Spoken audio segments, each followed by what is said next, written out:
Puerto Rico se convierte en colonia de Estados Unidos. El poderío norteamericano en pleno auge logra un absoluto control militar de la isla. Se pretende transformar todo lo puertorriqueño en norteamericano. Un proceso de asimilación que el pueblo sigue resistiendo.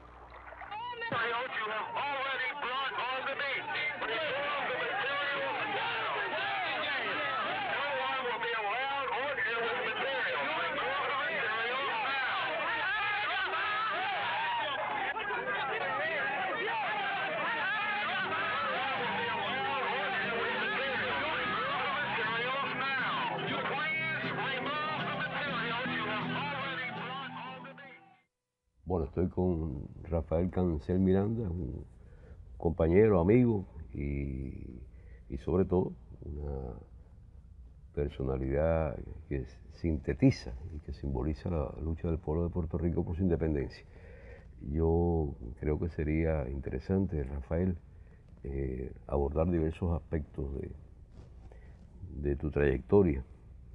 Y te pediría que empezaras por ubicarnos un poco de cómo empezaste, porque me parece que desde niño tú te involucraste en la lucha por la independencia y desde muy muchacho. Yo te pediría que empezaras por ahí, que hagas un esfuerzo de memoria. Vale. Hay un trasfondo.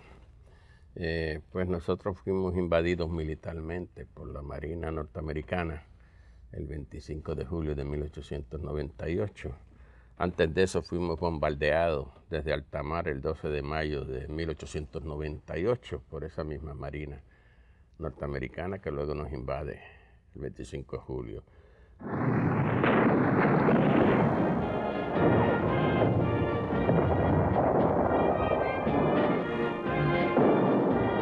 Puertorriqueños resistimos en diferentes regiones de nuestra patria, pero por el poderío de las armas que tenían, lograron invadirnos y desde entonces el pueblo puertorriqueño pues ha luchado.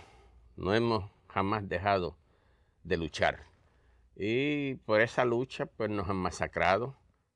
El 21 de marzo de 1937, bajo órdenes de un general norteamericano, el general Blanton Winship, ordenaron la masacre de los puertorriqueños que estaban en una marcha luchando por la libertad de Albizu Campos y otros patriotas puertorriqueños encarcelados en ese tiempo. Ahí es que empieza mi conciencia de que tenemos un enemigo, porque en la masacre del 21 de marzo de 1937 estaban mis padres y mi madre pues fue vestida de blanco y regresó vestida de rojo.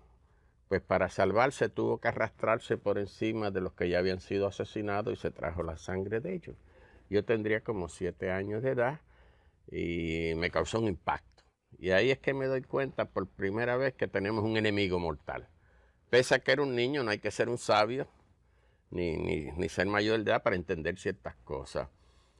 Y entendí que alguien quería matar a mis papás y ese alguien no podía ser mi amigo, ¿verdad? Y entiendo que el que dio la orden fue el general norteamericano Blanton Winship y que él estaba en Puerto Rico porque la bandera esa norteamericana estaba en Puerto Rico.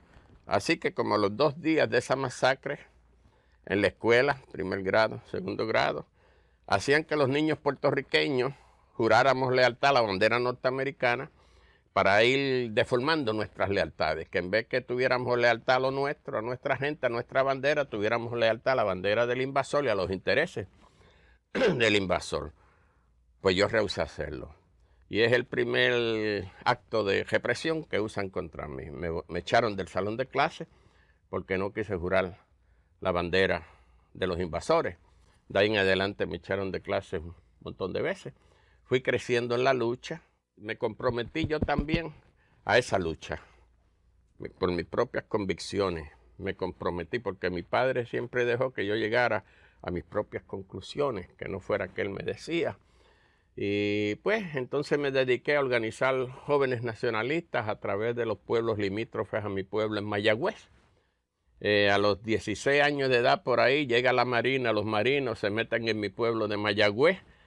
Y como hacían aquí en La Habana, cuando yo viví en La Habana en el 51-52, los marinos estos, pues creían que toda mujer nuestra era prostituta, las agarraban por las nalgas, si me permite, y entonces los jovencitos decidimos hacer una ganga y entrar a pedrar.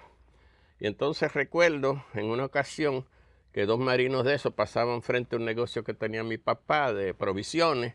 Yo busqué una papa grandísima y les reventé a los 2 marinos. Uno de ellos cogió y brincó y yo me di cuenta que se le podía pelear si había voluntad hasta con una papa, porque gritó y brincó. Al tiempito me botan de las escuelas de Mayagüez, porque en el 47-48 querían imponernos el inglés, en biología, matemática, cómo bostezar en inglés, cómo sudar, porque querían robarnos parte de nuestro ser. Hubo una huelga de los estudiantes y me botaron, me expulsaron por 1 año de clase, pero gané 1 año de vergüenza.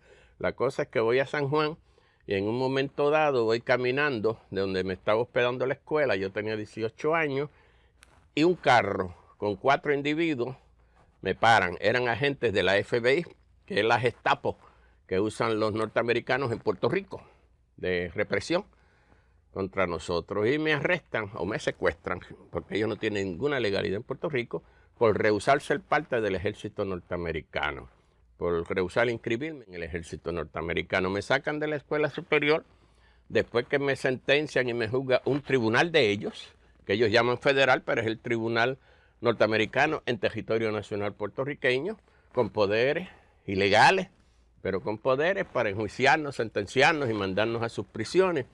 Me sacan salgo de la escuela, me monto un avión, me dan 2 años, 1 día de prisión, me envían a la prisión de la Florida, en Tallahassee. Salí de esa prisión, después de cumplir los 2 años, 1 día, regreso a Puerto Rico, me quieren encarcelar otra vez por lo mismo, me cambio el nombre, uso el último nombre de mi papá y salgo para Santiago de Cuba.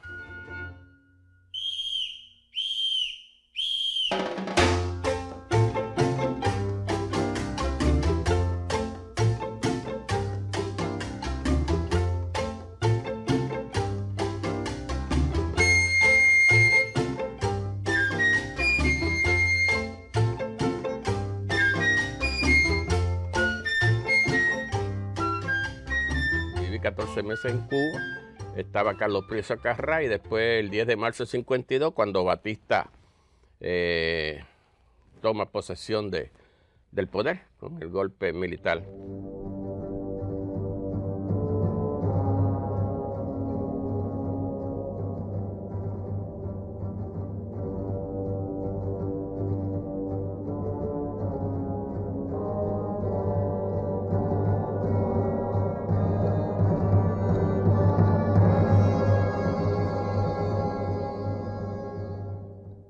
¿Qué hacías en Cuba, Rafael? ¿Cómo vivías? ¿A qué te dedicaste? Pues para ese tiempo vivía la familia de Albizu, aquí en Cuba. A través de ello conseguí dormir en lo que llamaban la caja de resarcimiento en la calle Obispo. Dormía en un catre virado ahí, pero dormía. Luego conseguí un trabajo rompiendo calles, con pico y pala. Conseguí en las calles de La Habana, echándole asfalto y eso, y rompiendo calles. Luego conseguí un trabajo en el túnel de línea. Ahí estuve trabajando 8 meses. Empecé de pico y pala, después me hicieron de armador de tubería y después me hicieron responsable de una cuadrilla de 12 a 15 cubanos. Y ellos no sabían el inglés, pero yo lo entendía. Y perdí el trabajo era una compañía yankee, la Raymond Concrete Pipe Company, y el supervisor, que era un gringo grandote él, le habló unas palabras obscenas a los cubanitos. Yo las entendí, ellos no. Y yo se las tiré para atrás las mismas palabras al supervisor gringo y le añadí un par que había aprendido en la cárcel, le tiré con mi chapa encima y ahí perdí el trabajo en el túnel. Al tiempo Batista me arrestan, me llevan ahí donde torturaban, pero no me torturaron. Otro compañero, Trilla, Reinaldo Trilla Martínez, que estaba conmigo, nos envían a Tiscornia. De ahí nos montan un avión y nos sacan de Cuba. Pero Batista te deporta para Puerto Rico. Me deporta para Puerto Rico. ¿Y qué pasa ahí en Puerto Rico? Pues llego a Puerto Rico, la FBI me estaba buscando, ya mi papá estaba preso. Mi papá fue un revolucionario completo, fue de los sobrevivientes de la masacre Ponce. Peleó en las montañas cuando la insurrección en Puerto Rico en 1950, pese a que los FBI me estaban buscando. y no se dieron cuenta. Con el tiempo me vuelven a coger preso y me meten a la cárcel La Princesa, allá en Puerto Rico, donde estaba Albizu Campos, prisionero, ¿verdad? Y ahí pues llegué a ver a don Pedro, me le escapé a la policía del sector donde me tenían, y vi a don Pedro, que era cuando le tenían las radiaciones, y él las combatía con toallas y eso, que luego la misma gobierno norteamericano admitió de esas radiaciones, la oficina nuclear. Luego salgo de ahí, me meten preso en un campamento, me le escapo 2 veces. Con el tiempo logramos, Irving Flores y yo, que luego fue conmigo al Capitolio Yankee a tirar los tiros esos, logramos vencerle, hacerle una movida que le ganamos la cosa y salí para Nueva York. Estados Unidos tenía que reportar a las Naciones Unidas todos los años acerca de Puerto Rico, pero ellos no querían que se le viera más la llaga colonial y llevaron a la Asamblea de las Naciones Unidas en el 53 que sacaran a Puerto Rico de ese comité de territorios dependientes. Estuvimos cabildeando, Guatemala de Arévalo y Jacobo Alben nos ayudó muchísimo en ese tiempo, como Cuba ahora da la pelea por nosotros ahí en la ONU, y la India, pero finalmente el voto fue 18-26 y muchos que se abstuvieron. Nos presentaban ante el mundo como si los puertorriqueños estuviéramos satisfechos con la condición colonial bajo el falso nombre de Estado Libre Asociado, de que ya no tenían que reportar más. Debido a esto, decidimos los nacionalistas que teníamos que hacer algo para llamar la atención del mundo hacia la realidad puertorriqueña. El licenciado Julio Pinto Gandía, que fue asesinado el 18 de septiembre de 1976, fue quien organizó la acción esta en el Congreso de Estados Unidos. Eso nunca lo dijimos hasta el 50 aniversario, cuando ya no podían hacerle ningún daño, y fue idea que se originó con Albizu Campos, que nos trajeron el mensaje acá a Nueva York. Yo era el más jovencito del grupo, tenía 23 años de edad. Fui 2 o 3 días antes a Washington, haciéndome pasar por estudiante. Caminé allí con un extranjero, me metí al Capitolio, subí las escalinatas, me senté en las mismas butacas que luego 3 o 4 o 5 días después, Lolita Lebrón, Andrés Figueroa Cordero y Luis Flores Rodríguez y yo nos sentamos y disparamos. Y después estuvimos un montón de años presos.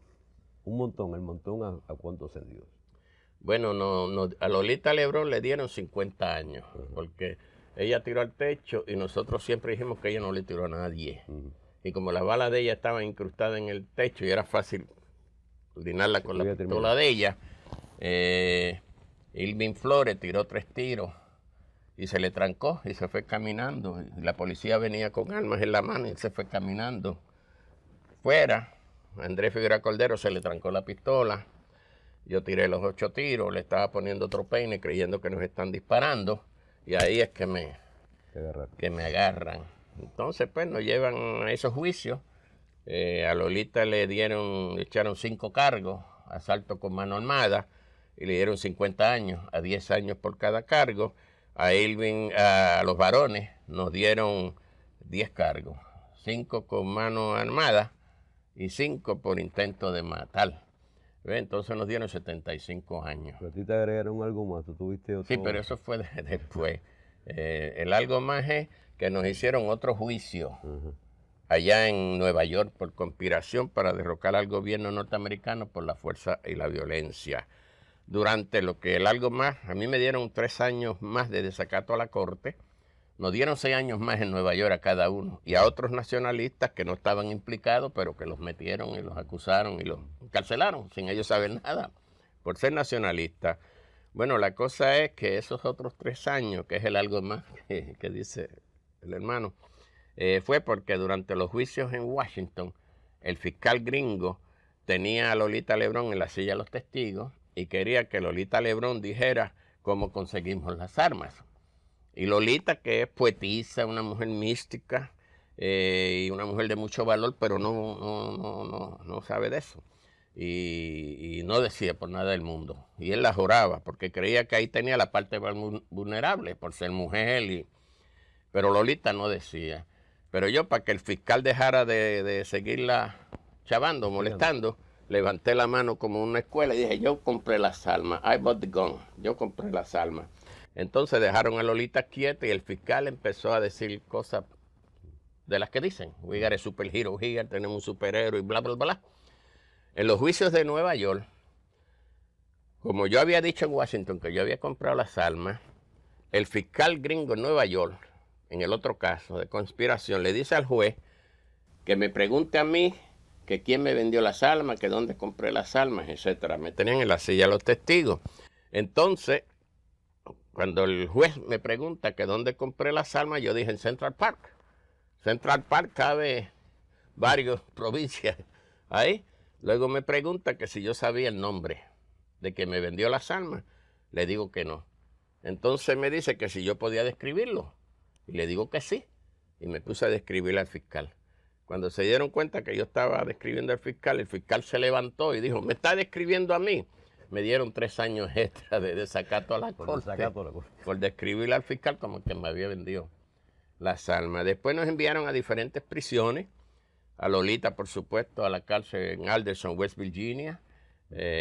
A Irving lo enviaron a la prisión de Leavenworth, donde ya estaba Oscar Collazo, que 4 años antes había tiroteado la casa presidencial de los Estados Unidos, junto a Griselio Torresola.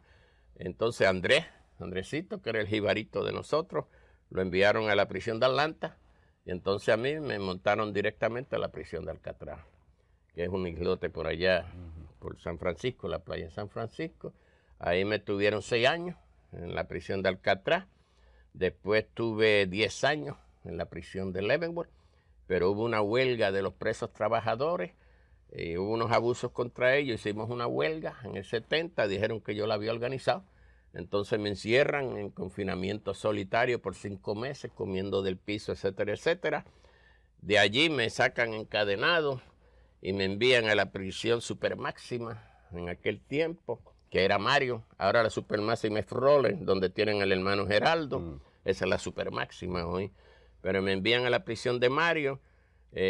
Ahí hubo otra huelga. Me encerraron en una unidad de control y me pusieron en un programa que le llaman Behavior Modification Program, que es para modificarte, según ellos, tu conducta, tu forma de ser. Yo digo en Puerto Rico, sacarle el puertorriqueño de mí, pero no hay poder que pueda hacer eso. Tuve 9 años en esa prisión. ¿Y en qué consistía ese programa de...? Usaban drogas, Valium, Thorazine. Pero ustedes los detuvieron en el 54, que es cuando es el incidente. 1 de marzo. 1 de marzo del 54. Y están en prisión, en las distintas prisiones, en toda esa... que tú has descrito con... Uno de nosotros murió de cáncer en la prisión. Cogió cáncer y murió. Lo cogió, sí, que Andrés Figueroa. Andresito solo prácticamente para morir. Sí, para morir. 25 años después. Ustedes y medio. ¿Quién decía eso? Andrés Figueroa Calderón. Andresito es el que insistía en que era 25 No, Irving. Irving. Andresito es el que muere de cáncer. Andrés sale ya prácticamente para morir. Sí, para morir de cáncer. O sea, usted del 54 al 79, ustedes... Al 10 de septiembre del 79. Podíamos haber salido, y salimos gracias a la lucha de la campaña, incluyendo Cuba, donde Jorge López, que dirigía Juventud Rebelde en aquel tiempo, presidía el Comité por la Excarcelación Incondicional de los 5 nacionalistas puertorriqueños, igual que los 5 hermanos ahora. Sí. Pero éramos 5 también. Claro, ustedes hermanos. 4 y Oscar Collazo. Y Oscar, que fue del caso del 50, y salimos juntos por la campaña que se llevó internacional dentro de los Estados Unidos y en mi patria, por supuesto, en Puerto Rico. De todas maneras, después de 4 años y de una campaña bien fuerte, incluyendo los países no alineados, se reunían en ese momento en Cuba y se iba a presentar Juan Mario Brás y a hacer la cumbre de los no alineados aquí en La Habana.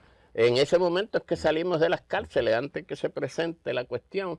En ese momento es que viene la conmutación de la llamada pena, indulto total, sin condiciones y sin perdones. Y siempre me jacto, me gusta jactarme ante el imperio, me gusta jactarme de que somos los únicos prisioneros en la historia penal de los Estados Unidos que le impusimos condiciones a los carceleros para salir de la cárcel, no ellos a nosotros. Y las condiciones que le impusimos, salimos sin condiciones y sin perdones. Pero gracias a la fuerza que nos daba la gente y la lucha a través del mundo, Esa era nuestra fuerza, no nosotros cuatro. Si fuéramos nosotros cuatro solos, allí estaríamos muertos probablemente ya en las prisiones. Pero la fuerza nuestra era la campaña que se llevaba a través del mundo, incluyendo Cuba, por nuestra excarcelación incondicional, incluyendo el Comité de Descolonización, que pasó una resolución pidiendo nuestra... De eso debes tú saber, porque creo que para ese tiempo tú eras embajador Sí, señor. de Cuba en la ONU, la Organización de las Naciones Unidas.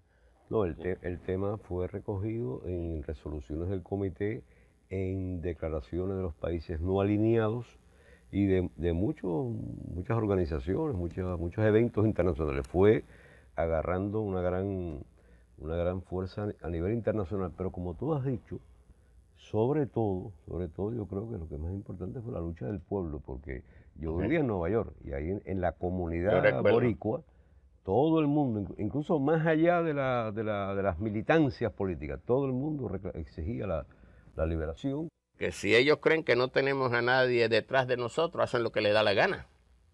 Pero al saber que hay gente velando y que están pendientes, luchando, eso los mantiene un poquito con cuidado, porque yo creo que tienen a los 5 hermanos, igual que nos tenían a nosotros, en lo que llaman Special Monitoring List, una lista especial que brega Washington con ellos. Sí, sí, no los carceleros de la cárcel donde están, Washington directo, porque así éramos Lolita y ellos nos tenían directo con esa lista, que ni el alcalde de prisión ni nadie podía bregar, eran ellos. Yo creo que es muy importante que tú expliques la situación que se crea a partir del 23 de enero del año 2007.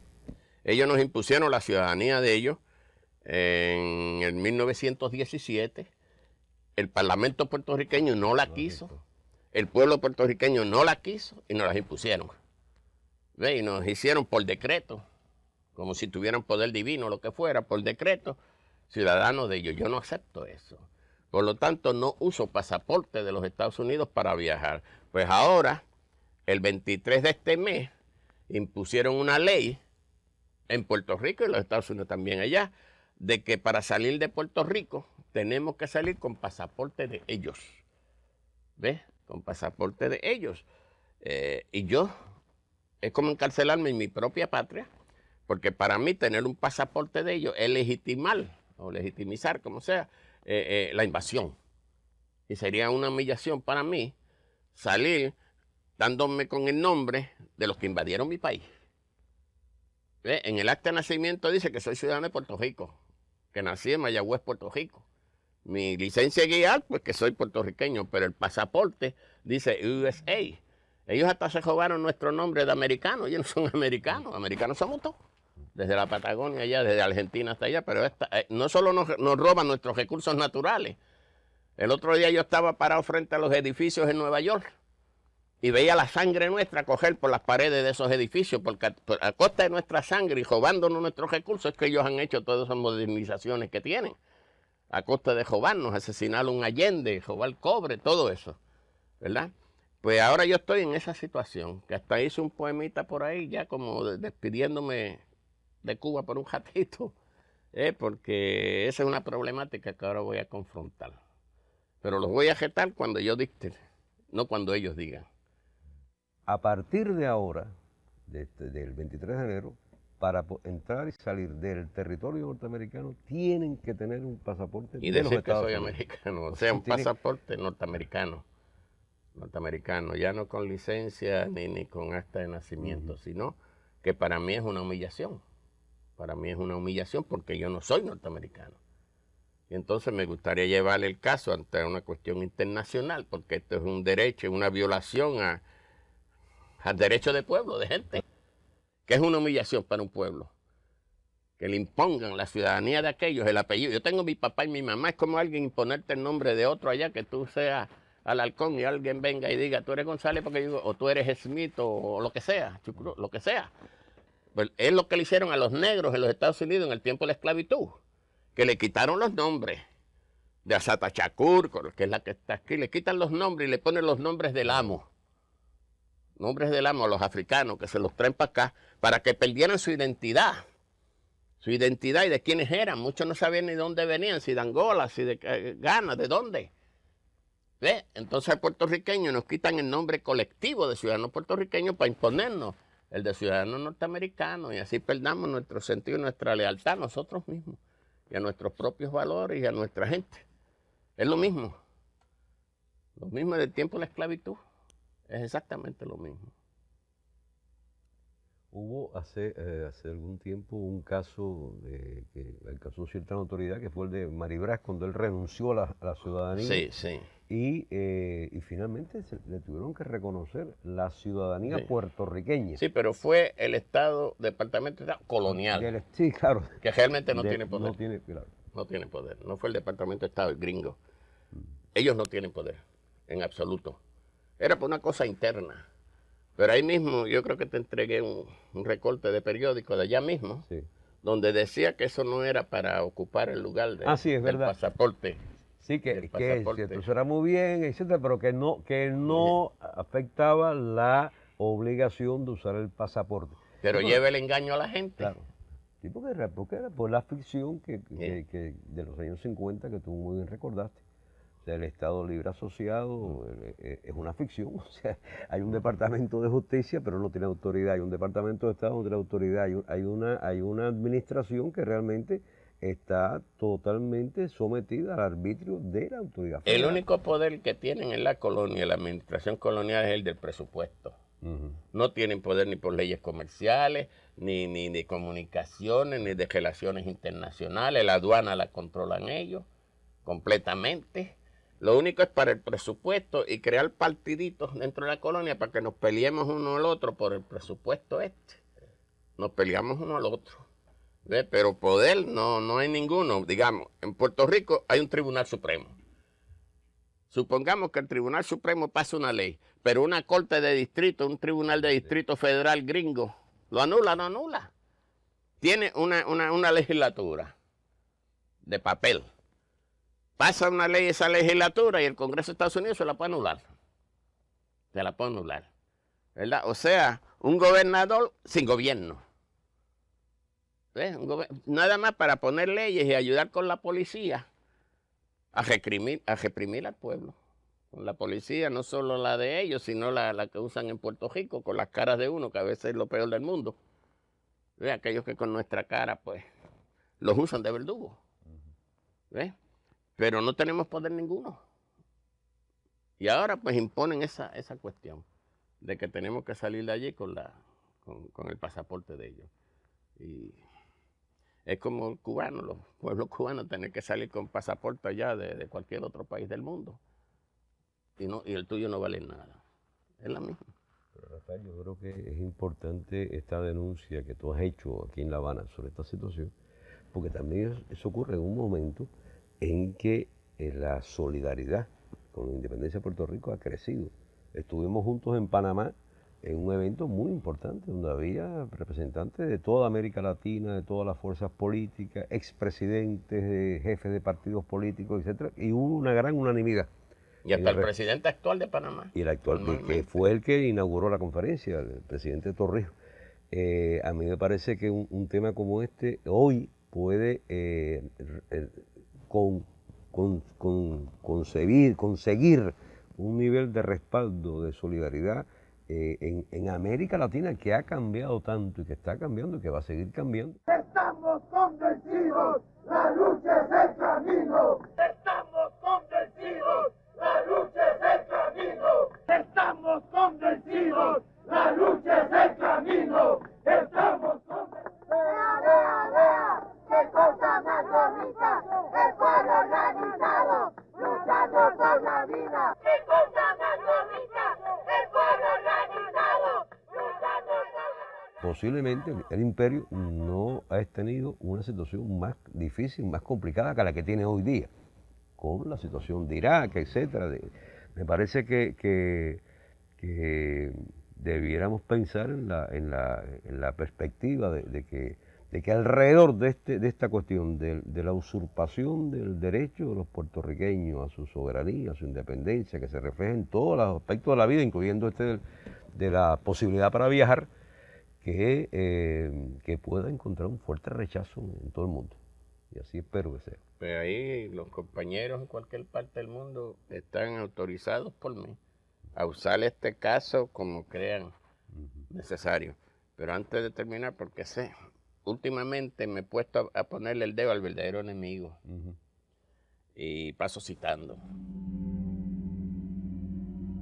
El verdadero enemigo es el anglosajón, que se quedó con Australia, el anglosajón, que se quedó con Australia, que se quedó con Sudáfrica, que se quedó con Rodesia, que se quedó con Nueva Zelanda, que se quedó con Irlanda, que le ha estado peleando, que se quiso quedar con la India, los anglosajones, que se quisieron quedar con la India, por suerte los hindúes le pelearon, más allá de lo de Mahatma Gandhi, hubo otro tipo de pelea también, que dividieron al mundo árabe, que le quitaron a Kuwait, Irak, los anglosajones, ¿verdad?